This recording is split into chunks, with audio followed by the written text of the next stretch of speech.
વડોદરાના શિનોર તાલુકાના બાવળિયા ગામના ધર્મિષ્ઠાબેન સખી મંડળના સહયોગથી ગીર ગાયનું ઘી, દૂધ અને છાશનો વ્યવસાય શરૂ કર્યો છે. આજે તેમની ગૌશાળામાં દરરોજ 110 લીટર દૂધ અને 30 લીટર જેટલી છાશ વેચાય છે, જ્યારે શુદ્ધ ગીર ગાયના ઘી માટે આખા વડોદરામાં માંગ ઊભી થઈ છે. આ વ્યવસાયથી ધર્મિષ્ઠાબેનને દર વર્ષે 30 થી 35 લાખની આવક ઊભી થાય છે. જાણીએ. ધર્મિષ્ઠાબેન વનરાજસિંહ ચૌહાણ, ગામ બાવળિયા, તાલુકો શિનોર, જિલ્લો વડોદરા. તો હું સખી મંડળમાં જોડાયેલી છું. સખી મંડળનું નામ ધરતી સખી મંડળ છે, એમાં હું પ્રમુખ છું અને બીઓની પણ પ્રમુખ છું. તો એમાંથી અમને ખાસી બધી આર્થિક સહાય પણ મળેલી છે. અમારી પાસે દેશી 150 ગાયો છે. તો તે અમારે દૂધ છે વડોદરા જાય છે અને જે બાકી બચે છે એ દૂધ ઘરે આવે છે અને એમાંથી હું ઘી બનાવું છું. ઘી બનાવીને પછી જે છાશ છે તે પણ મારી વેચાય છે.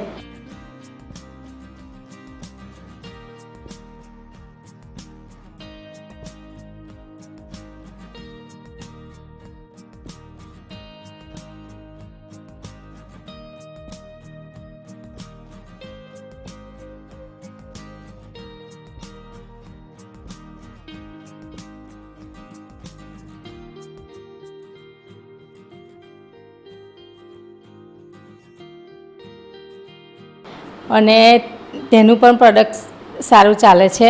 અને અમારી પાસે 150 ગાયો છે, તો તેનાથી અમે ખેતી પણ કરીએ છીએ. તો શાકભાજી છે, કઠોળ છે, અનાજ છે, એ બધું જ અમે પ્રાકૃતિક કરીએ છીએ ખેતી. અને એમાંથી જીવામૃત, ઘન જીવામૃત એ પણ બધું બનાવીએ છીએ અને એનો છંટકાવ કરીએ છીએ શાકભાજીમાં બધામાં. બીજું કે અમે મસાલાની પણ ખેતી, મસાલો પણ પકવીએ છીએ. તો મરચાં છે, હળદર છે, આદું છે, એ બધું અમે ઘરે જ કરીએ છીએ અને બધું પ્રાકૃતિક ખેતી જ કરીએ છીએ. એનાથી અમે આ સખી મંડળમાં જોડાયા પછી અમને આર્થિક સહાય મળી છે. તો એનાથી અમે ઘરે બેસીને પણ સારો એવો ધંધો કરી શકીએ છીએ. તો તે બદલ સરકારશ્રીને આભાર. ધર્મિષ્ઠાબેન માત્ર ગૌ ઉદ્યોગ સુધી સીમિત નથી રહ્યા.